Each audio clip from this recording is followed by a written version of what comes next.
What's good, YouTube? Today's Alright, bro, so Pete, is it just me, or is 2024 starting to feel like 2016? Like, I get that we're only like 5 months into this year, but like, bro, like, just think about it. From the music, Everything feels the same. The fashion, the music, everything there. Can't get along with it. There's a strong sense of deja vu. the sports, the vibe, entertainment, hell, even the fucking election. Everything about this year is screaming 2016 to me. And before I really get into the reasons why I'm saying this, trust me, I'm not one of those niggas that always overhype 2016, talking about, oh my god, 2016 was the peak of society. Oh my god, 2016 was like a guy. I'll let him fuck me in the ass. Like, bro, you get it. 2016 was a good year. Like, you don't have to fucking bend over backwards for that year. Like, he's not a man. But at the same time, those meat riders do have a point, though. 2016 was a pretty damn good year. Music was really at its peak in 2016. Everybody was dropping. The SoundCloud era was started. Not to even mention how good sports were that year, too. I mean, we had the 2016 finals, bro. Like, it doesn't really get that much better than that. Plus, the vibe of 2016 summer was amazing. Like, there's a lot of good things about that year. But even though we're 5 months in, I feel like 2024 can at least go band for band with that year right now. And potentially, this year could be better than 2016 if a couple things go right. And the reason why I think these years are similar are for 3 main reasons. 1, music, 2, sports, and 3, vibe. Let's get to the first one now. Music.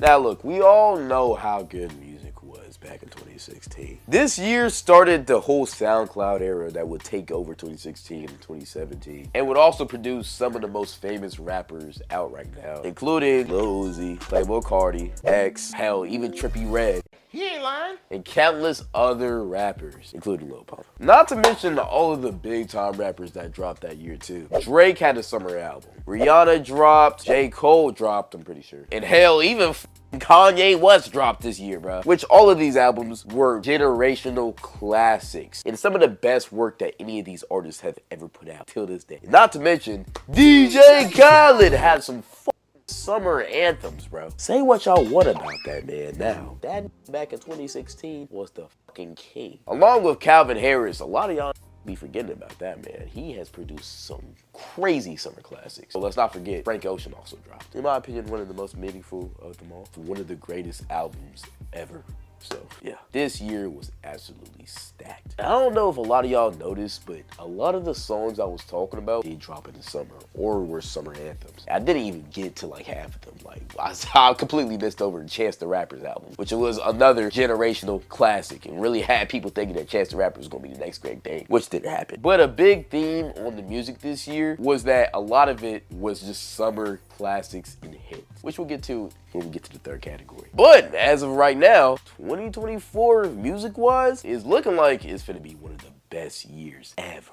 Would y'all suck a dick to save y'all mom's life? Yeah, I actually said that. But if you want to see me say more wild shit, tap into the streams. See, I stream every Monday, Wednesday, and Friday. And every single time I stream, I say wilder and wilder shit. And if I said on YouTube, I would probably get banned. Drake's dick. If y'all seen the link, what y'all rate his dick? That's not gay, it's just asking an objective question. So if you want to see more shit like that, go follow the Twitch and tap into the streams. And fuck it, let's try to get 100,000 followers on Twitch. Let's go ahead and break that record. Let's go ahead and do this shit. Let's show the world how strong Sky Crew is. So go follow the Twitch. Bye-bye. I mean, we've already had a lot of crazy music drop. Kanye's dropped, Future's dropped, Drake's looking to drop, Kendrick might drop, and the album, because they be dropping music, which is also what I'm finna talk about next, and mainly is carrying this music portion right now. My brother in Christ, this Drake and Kendrick drama is completely taking over this year. It has been a long time since we've seen 2 of the greatest rappers of our generation beef like this. And right now, I'll be crazy, giving a little bit of Biggie and Pac aura. And the fact that we haven't even reached the summer, which is when most artists do drop, this year already looks very, very promising for music. And it's starting off in a very, very good way with this whole Kendrick and Drake drama. And also a big part of 2016 music was the XXL freestyles. And a few weeks ago, the potential list of all the artists that's going to be on XXL this year did get leaked. From the leak, artists look pretty promising. So I mean, you truly never know. But this summer is really gonna decide that, and I'm excited to see what happens. But all of the music I just talked about was only half of it. We also had a lot of crazy dance songs. We had a lot of challenges that we're gonna get to later. I mean, everybody remembers the Black Beetle challenge. Like, come on, bro. And also, Ray Shrimmer, they ran this year, bro. Oh my God. And we can't talk about 2016 music without talking about the 2016 XXL freestyle. Cyphers, I mean. We only really care about one cypher. And I know every single person who's watching this video can recognize this instrumental that's playing right now. But besides that, the sports was pretty damn good too. I mean, till this year, 2016 was probably the greatest year of sports we've ever seen.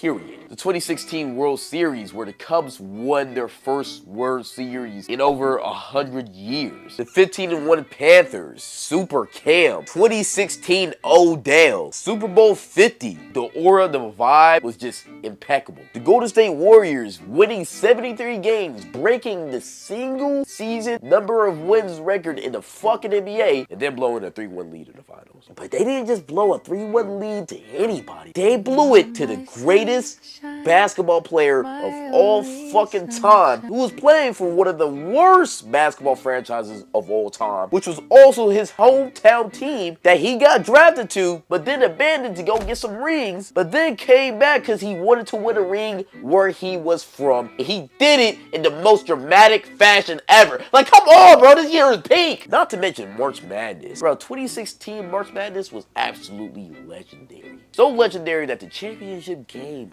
literally ended in a 3-point buzzer beater. Like, how could it get more colder than that? Not to mention the 2016 Olympics, Usain Bolt and Michael Phelps becoming the most famous two individuals in the world that summer, and all the other amazing things that happened in the sports this year. Like, that year of sports is truly hard to top. Then again, 2024 is looking pretty good right now, I'm not gonna lie. I mean, March Madness was really good this year. A lot of people might try to complain about it, but in my opinion, it was really good until the final game. The NBA playoffs currently have been the best playoffs we've had since 2016, in my opinion. And it has the potential to be better, I'm not gonna lie. Like, these playoffs are just entertaining as fuck. It's really nice to watch. From a football standpoint, I'm not gonna lie, I don't really want to talk about that shit. But we did have the fucking Kansas City Chiefs beat the 49ers when the 49ers were supposed to win. I guess it's an underdog story. Shut the fuck up. And we've yet to see what's gonna happen with baseball and the World Series. But as of right now, that looks pretty promising too. Not to mention, we also have the Olympics this year. And right now,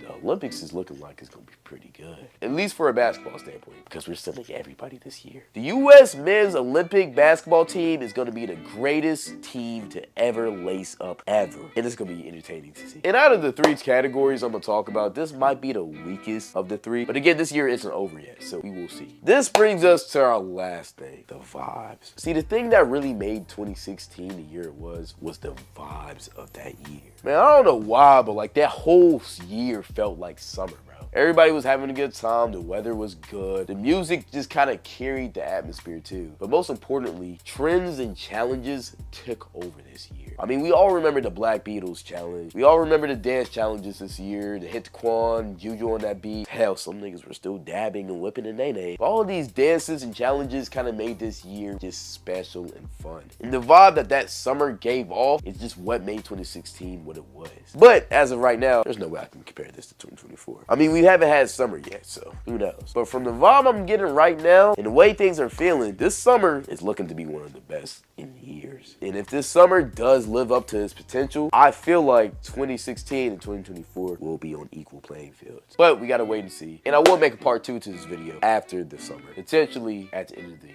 But besides that, that's pretty much all I got though. I ain't gonna lie. I wanna hear y'all opinions on this in the comments. Do y'all think I'm yapping? Do y'all think I'm bullshitting? Or do y'all think I'm spinning facts? Let me know. I think I made some pretty valid points. And I think this year does have the potential to be 2016 like. But it's still early in the year and only time will tell. But yeah, that's it. Stay tuned for part 2. We out.